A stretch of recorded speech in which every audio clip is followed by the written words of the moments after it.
standards, my friends. Good evening, ladies and gentlemen. How are you tonight? Give yourselves a big round of applause for coming out on a Monday. Give me a big round of applause, in case I'm not funny. That way I feel good about it. Are you coming out? I'll tell you what, I am out, all the way out, okay? This ain't the 80s anymore. Out loud and proud, sister. You know, he mentioned my age. And that's what I didn't know what I wanted to talk about tonight. Being old, or being gay and old. Because that's the toughest of the three of them, you know. Really is. I mean, when you get older, and believe me, it's Florida, right? So it's God's waiting room. I'm not looking at you for any reason, sir. It's just God's waiting room. That's what they call Florida. But actually, you know, I had to get glasses. I'm not looking at you and your glasses either, or you and your glasses. Look, ladies, let me get my glasses. Where's my glasses? I had trouble seeing. And I'll tell you, that was the first step in getting old. Then it was the aches and pains. So nobody wants to really get old. But if you think you're old, go tool around the top of the world, the zoo for the elderly, and see the really old people. But the other thing also is that after the glasses and the aches and pains, I actually had all my upper teeth removed and had a denture put in. Don't look at me like I'm a shrunken apple. It's only when I take them out. My mother hates when I take them out. My nephews love it. I really don't take them out in public. I do take them out at home, but it's $10 extra. They're going to have to pay for themselves somehow, right? Yeah. So, of course, there's things I can't eat anymore. Sesame seeds. Quinoa. If you don't know quinoa, it's the new grain. It's kind of like tabbouleh, very fancy. But you have to get older and realize that you are getting older. And realize when you wake up and you go, what's wrong? Oh, I'm tired. Well, I'm not used to being tired. So it's very difficult when you want to stay in bed and you think you should get your walker out and hit it around the block for a little bit. The other thing about getting old and being gay is that I go up to Hamburger Mary's. Don't really like Hamburger Mary's. Because there's a lot of young gay people there. You know who doesn't like the old gay people? The young gay people. Because I ain't 22 and cute anymore.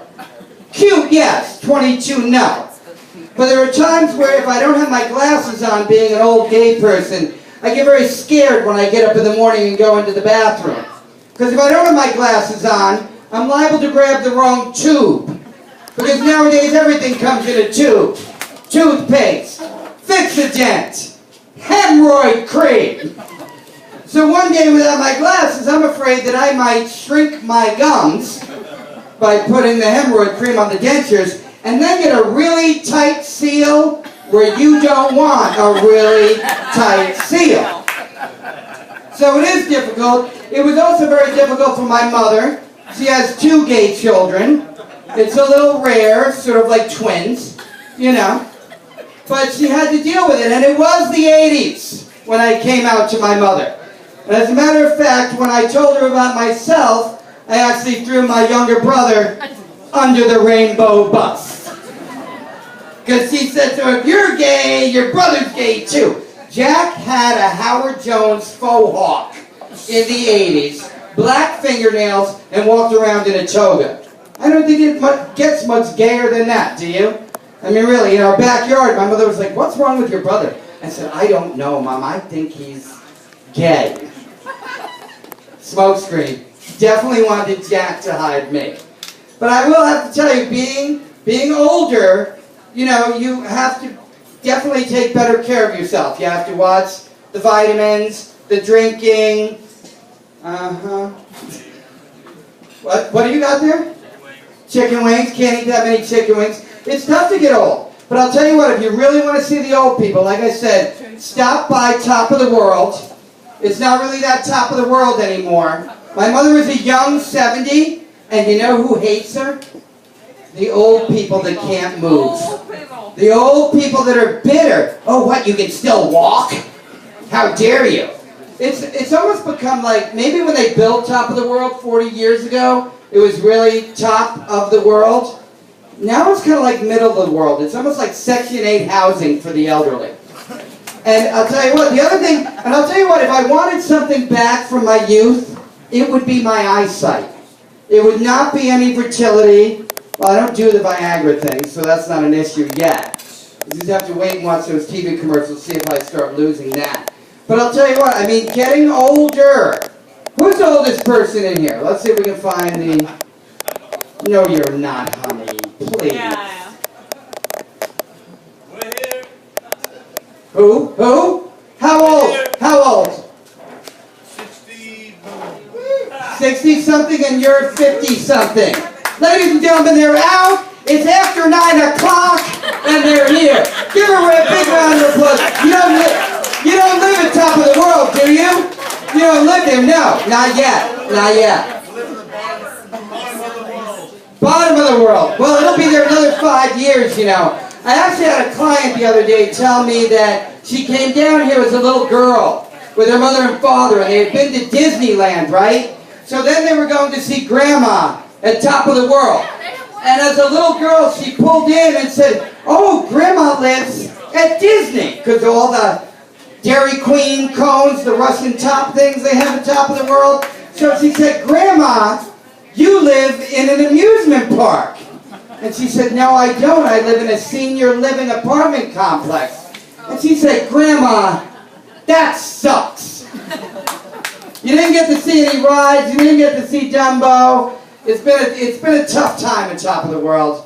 But if you ever want to see drunken elderly people at 2 in the afternoon, take a ride through top of the world. Their happy hour starts after lunch.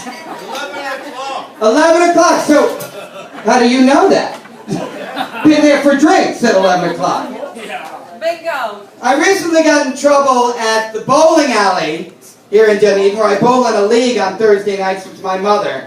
And I was accused of being too loud.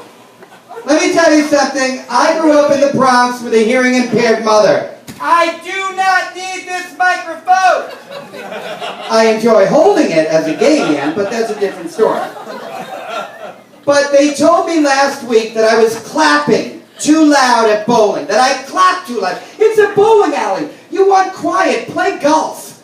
Play chess. Don't come to the bowling alley and go, "Shh, you're too loud." So I got into a fight with a lady because she said, "Can't you just be quieter?" And I said, "Can't you just adapt?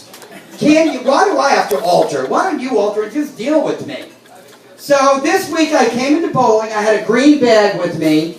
Not that kind of green bag, 420 people. By the way, is everybody having a green rabbit for Easter this year? I hope so. But she said to me, "I'm sorry about last week. You were very loud. What's in the bag?" And I said, "What do you think's in the bag? A head? A magnum? A boa constrictor?" And when everybody got to bowling, I said, "Ladies and gentlemen, I want to let you know that I do realize that I am loud, and I will try to control it. However, if any of you ever wanted to answer the question, can Chris be any louder?" And I reached in the bag and pulled out a megaphone. Like from cheerleading, like a megaphone. And everybody on the bowling league went, "Holy shit, he's got a megaphone." It's like Godzilla with a flamethrower. And I said, "I just want to answer your question, that if you think I can't be any louder, I assure you that I can." And the lady I had the argument with ran right up to the front desk and said, "Do you see him? He's got a megaphone. Are you going to allow that in here at a bowling alley?" So the manager of the bowling alley came over and said, "Chris, you have to get rid of the megaphone." And I said, "I understand that, Dave. I was only trying to prove a point. You can't laugh that loud, you can't clap that loud, and you can't have a good time any louder. Miserable people are everywhere. Don't let them get to you. If you laugh too loud, clap too loud, you have to go with that. Life is meant for the living, people." Thank you very much. Have a good night.